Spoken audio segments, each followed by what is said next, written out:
Assalamualaikum warahmatullahi wabarakatuh. Alhamdulillah, alhamdulillah, wassalatu wassalamu ala rasulillah wa ala alihi wa sahbihi wa man walah. La haula wa la quwwata illa billah. Amma ba'd. Qala Allah ta'ala fil Qur'anil Karim, a'udzu billahi minasy syaithanir rajim. Bismillahirrahmanirrahim. Rabbi shrah li sadri wa yassir li amri wahlul 'uqdatam min lisani yafqahu qawli. Al-ayah wa qala Rasulullah sallallahu alaihi wasallam, man shoma ramadhana, man qama ramadhana imanan wa ihtisaban, ghufira lahu ma taqaddama min dhanbi. Al-hadits aw kama qala. Shadaqallahul azim wa sadaqa rasuluhu habibul karim wa nahnu ala dzalika minasy syahidin wasyakirin walhamdulillahi rabbil alamin. Kepada ashabul mukarramin, para alim ulama, para asatidz dan asatidzah, ketua DKM Masjid Baitul Hikmah Haji Ustaz Hasan beserta jajaran, Bapak Ibu jamaah sholat subuh, shaimin shaimat yang dirahmati oleh Allah.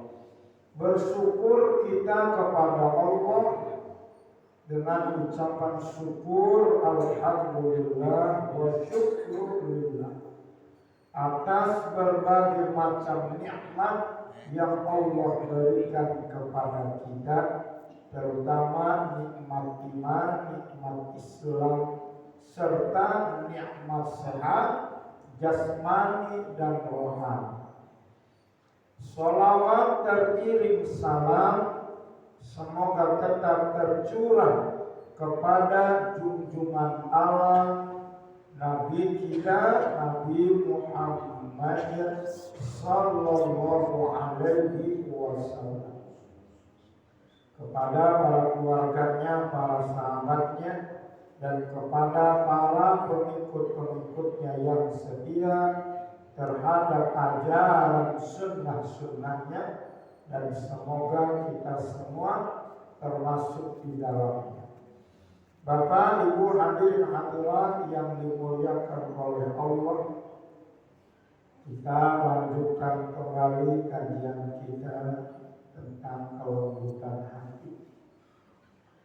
Wa qala al-musannifu rahimahullahu ta'ala, nafa'ana Allahu bihi wa bi ulumihi wa bi asrarihi fid dharain amin ya rabbal alamin. Ila aqal bismillahirrahmanirrahim. Wal maqalatu tsaniyatu wal ashrun. Maqalah yang ke-22. Dari siapa? An-Syaqiqil Balkhi, dari Imam Syaqiq al-Balkhi rahimahullah, semoga Allah merahmatinya. Wa huwa, beliau ini Pak Ustazu Hatim al-Asham, adalah guru dari ulama besar Hatim al-Asham. Hatim al-Asham adalah ulama besar, punya guru namanya Imam Syaqiq al-Balkhi. seorang ulama besar juga. Nah, beliau ini memberikan nasihat. Apa nasihat beliau? Annahu qala, sesungguhnya beliau qala berkata, alaikum bi khamsin khisalin.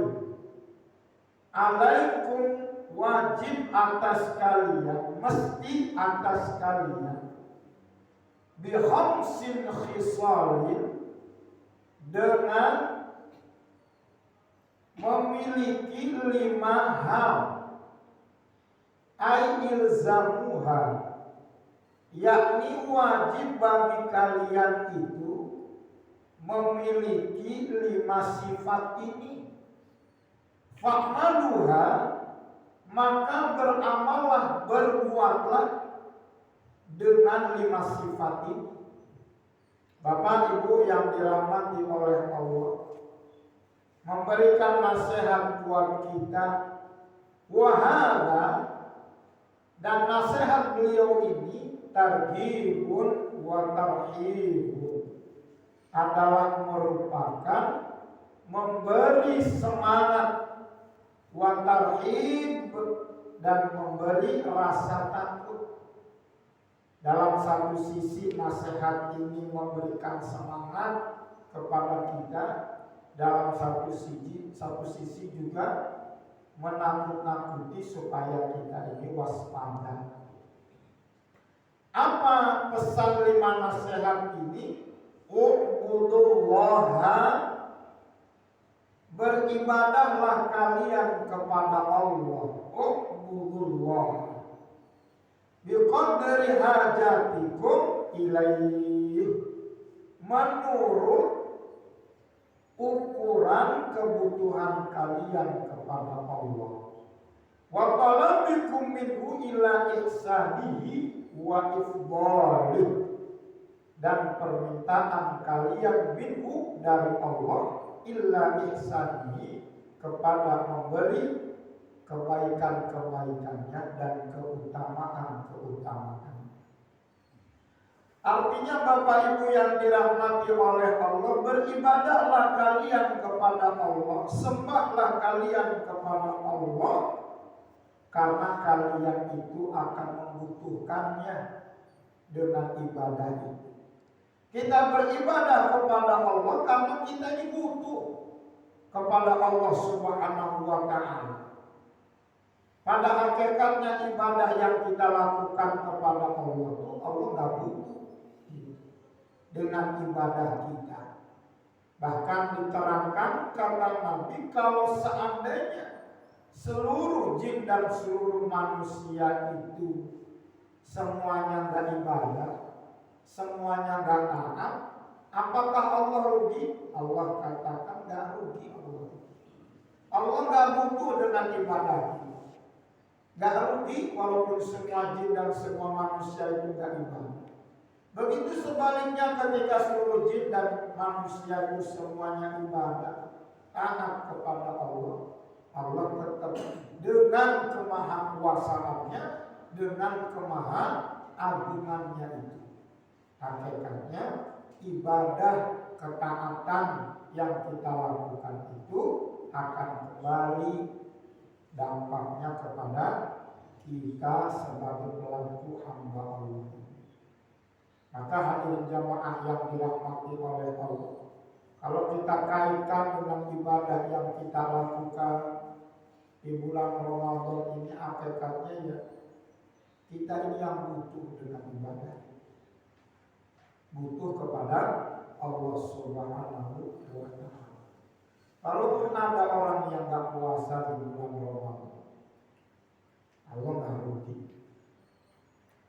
Walaupun kita pergi ke pasar beli, namanya Muhammad, makan siang-siang makan bakso, namanya Muhammad, bagus. Kenapa kamu gak puasa?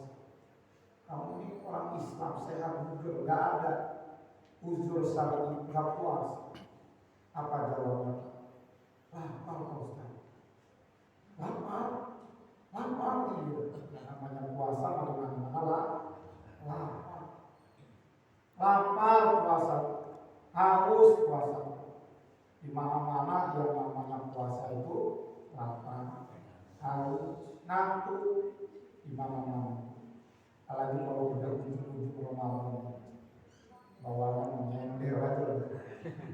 Bapak Ibu yang dirahmati oleh Allah, Allah nggak rugi dengan ibadah, dengan orang yang tidak ibadah kepada Allah. Justru ibadah yang kita lakukan itu dampaknya adalah kembali kepada Allah.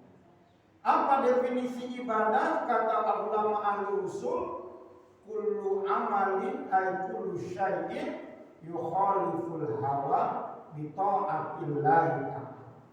Setiap segala sesuatu atau setiap amalan yang berlawanan dengan nafsu, dengan niat taat kepada Allah Subhanahu wa ta'ala. Tuh pesannya dari makhluk yang pertama ini. Kalau engkau butuh kepada Allah, ya jangan lupa beribadah kepada Allah Subhanahu wa ta'ala. Tuh yang pertama. Yang kedua, wa khudhu min dunya. Ambillah oleh kalian minad dunya, dari kehidupan dunia ini. Ai min mataiha, yakni dari kesenangan-kesenangan dunia ini.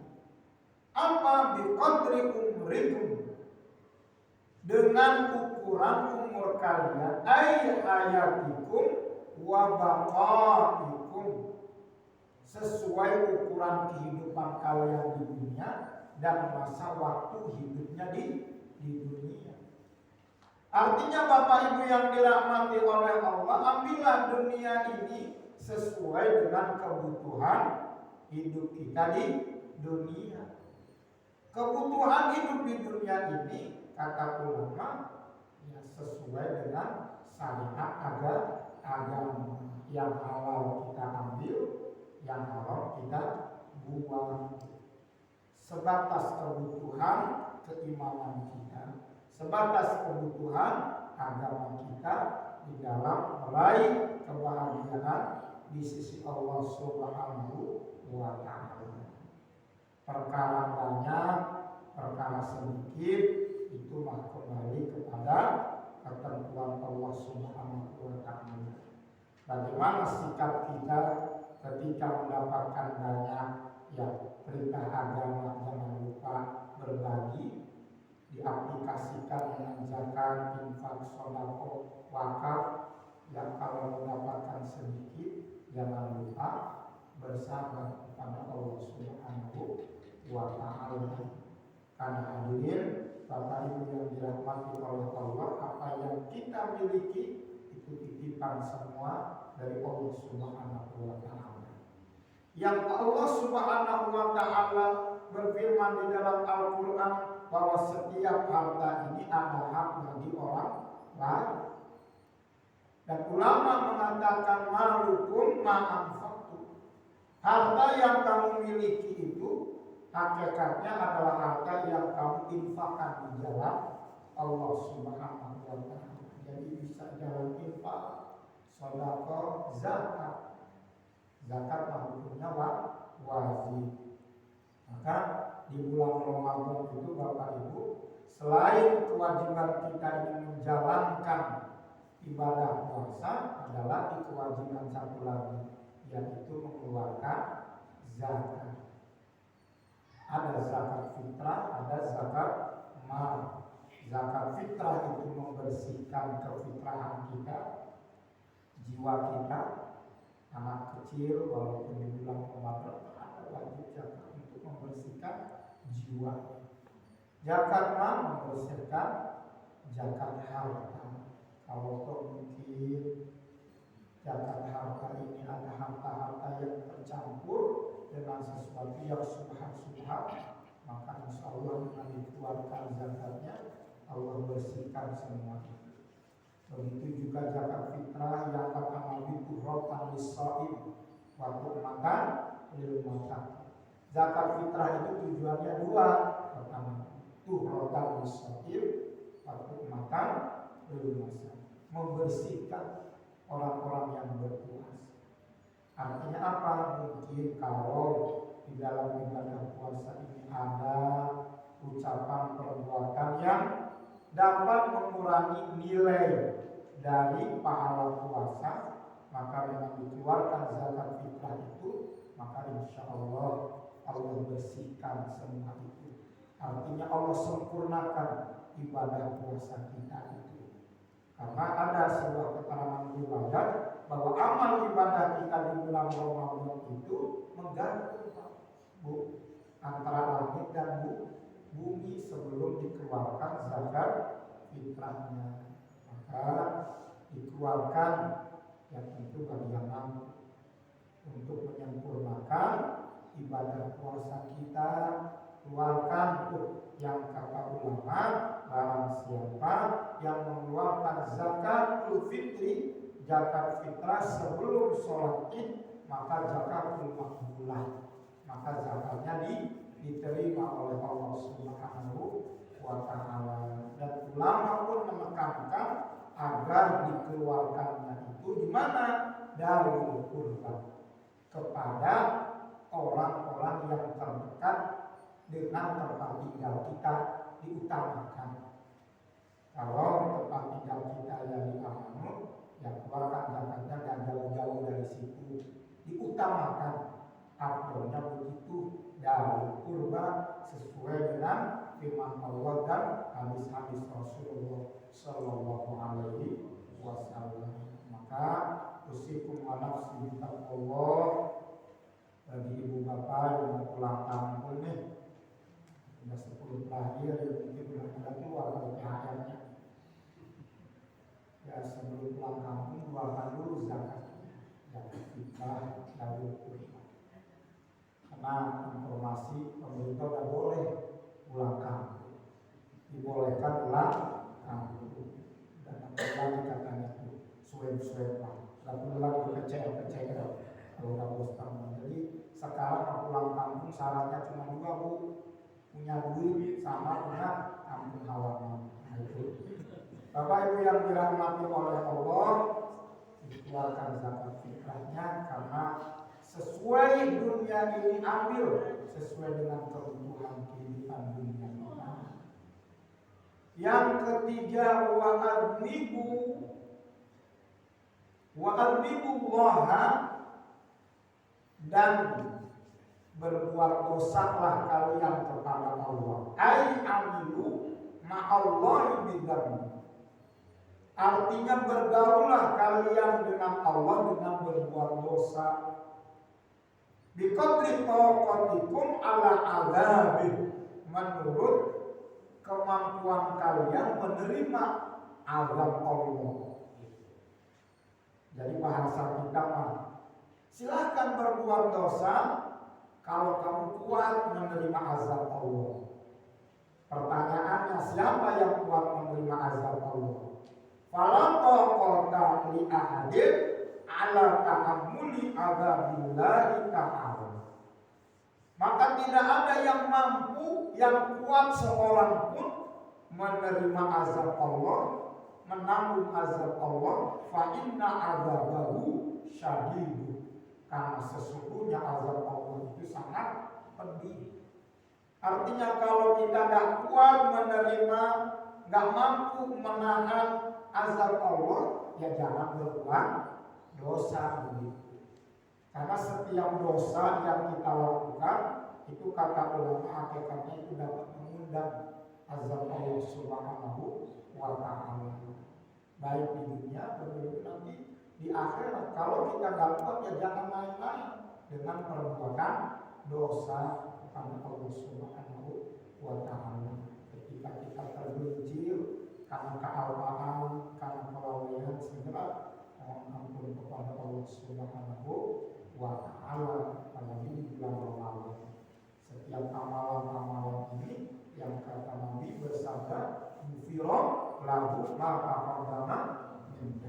Allah akan mengampuni dosa-dosanya yang lalu dengan ibadah di bulan Ramadan. Bapak Ibu yang dirahmati oleh Allah, ini papalah yang takjimnya menakut-nakutinya. Jangan main-main dengan perbuatan dosa itu, karena dosa itu akan mengundang azab Allah dan kamu gak bakalan kuat ketika azab Allah itu diturunkan kepada kalian. Yang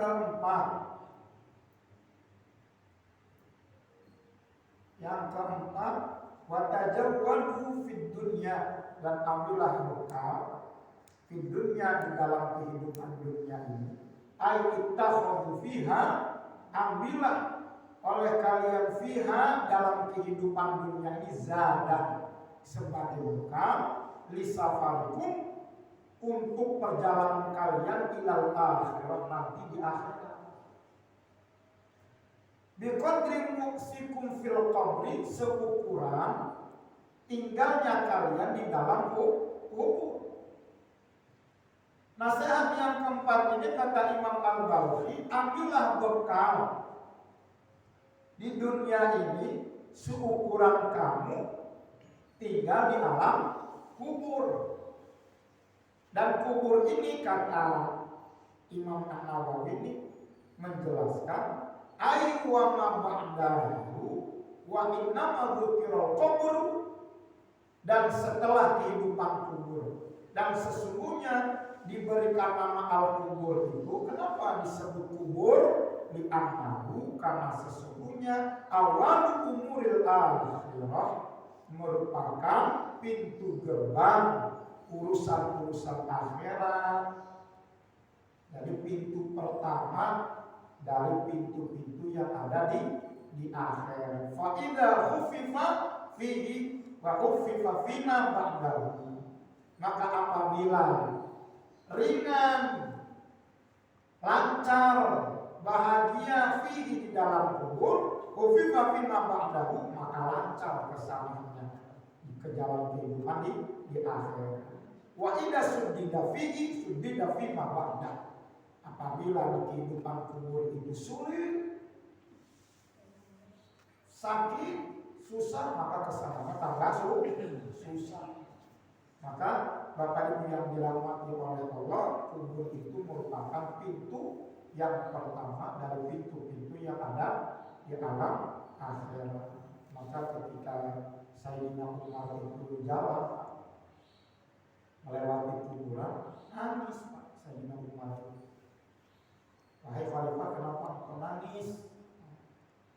Kata Khalifah, ketika aku melihat kubur, aku teringat sabda Rasulullah SAW bahwa al-qabru awwalul manzili min manazilil akhir, bahwa kubur itu adalah pintu pertama dari pintu-pintu yang ada di akhir. Barang siapa di kubur ini, di alam kubur ini ringan, lancar, kesananya tambah lancar. Tapi kalau sebaliknya, ini yang aku khawatirkan, kata Imam Sayyidina Utsman, kalau sulit dalam kubur, kesananya tambah sulit.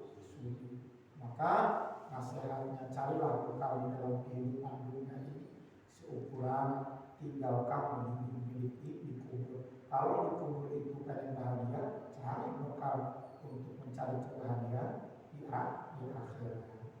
Mudah-mudahan kita semua hidup di dunia ini diberikan petunjuk dan hidayah oleh Allah, sehingga bisa mengantarkan kepada pintu gerbang kebahagiaan pada alam kubur.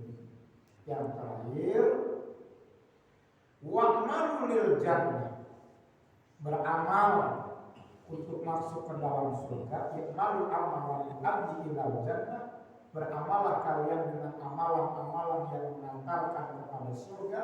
Biqadri ma turiduna fihal maqam, dengan ukuran apa yang kamu inginkan fiha, di dalam surga itu, al-maqam, derajat, al-manzilata wal martabata, kedudukan dan martabat. Jadi beramalah engkau amalan yang mengantarkan ke dalam surga sesuai dengan ukuran tingkatan surga itu. Surga itu bertingkat dari kelas bawah sampai kelas tinggi. Kalau kita pengen masuk surganya, tentu kedudukannya yang tinggi, ya tentu amalan-amalan yang bisa mengantarkan kepada surga yang tingkat tinggi. Jadi tingkat 1, tingkat 2, tingkat 3 sampai tingkat 7 ya. Itulah yang menentukan amalan-amalan kita itu di sana. Berjenjang amal. Ya, kita tuh masuk surga itu karena rahmat Allah. Berjenjangnya itu kata ulama dilihat dari kebaikan amal kita. Maka hadirin jamaah yang dirahmati oleh Allah, ini bihasabi a'malihim, menurut perhitungan amalan-amalan kalian al-hasanah yang baik, ingkana ahsan, apabila amal itu lebih baik, fajajabuha al-of, maka balasannya pun akan jauh-jauh lebih baik.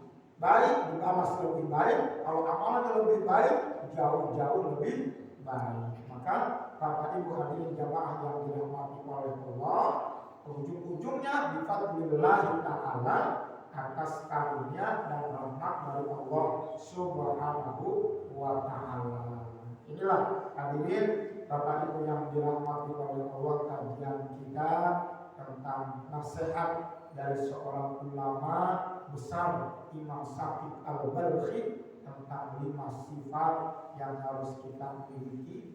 Sifat sisi lain adalah semangat buat kita, sifat sisi lain adalah agar kita menumbuhkan kehati-hatian dan kewaspadaan di dalam kehidupan ini. Walaqolatu wallahu a'lam bishawab. Mudah-mudahan ada manfaatnya. Kebenaran datang dari Allah Subhanahu wa ta'ala, kekhilafan dan kesalahan datang dari saya pribadi. Astagfirullahaladzim, astagfirullahaladzim. Bismillahirrahmanirrahim. Alhamdulillahirabbil alamin. Allahumma shalli wa sallim ala sayyidina Muhammad. Amin amin ya rabbal alamin. Allahumma ighfir lana dzunubana wa liwalidayna warhamhuma kama rabbayana shaghira. Allahumma inna nas'aluka ridhaka wal jannah wa na'udzubika min sakhatika wan nar. Allahumma innaka 'afuwwun karim tuhibbul 'afwa fa'fu 'anna ya karim. Rabbana taqabbal minna siyamana wa qiyamana wa salatana wa ta'abbudana wa tammim tafsirana ya Allah ya arhamar rahimin. Rabbana hab lana min azwajina wa dhurriyyatina qurrata a'yun waj'alna lil muttaqina imama. Rabbana atina fid dunya hasanah wa fil akhirati hasanah wa qina adzabannar. Wassallallahu ala sayyidina Muhammadin wa ala alihi wa sahbihi ajma'in walhamdulillahi rabbil alamin. Kita tutup pertemuan kita dengan doa kifaratul majlis. Subhanallahumma wa bihamdika asyhadu an la ilaha illa anta astaghfiruka wa atubu ilaik. Akhirul kalam. Wassalamualaikum warahmatullahi wabarakatuh.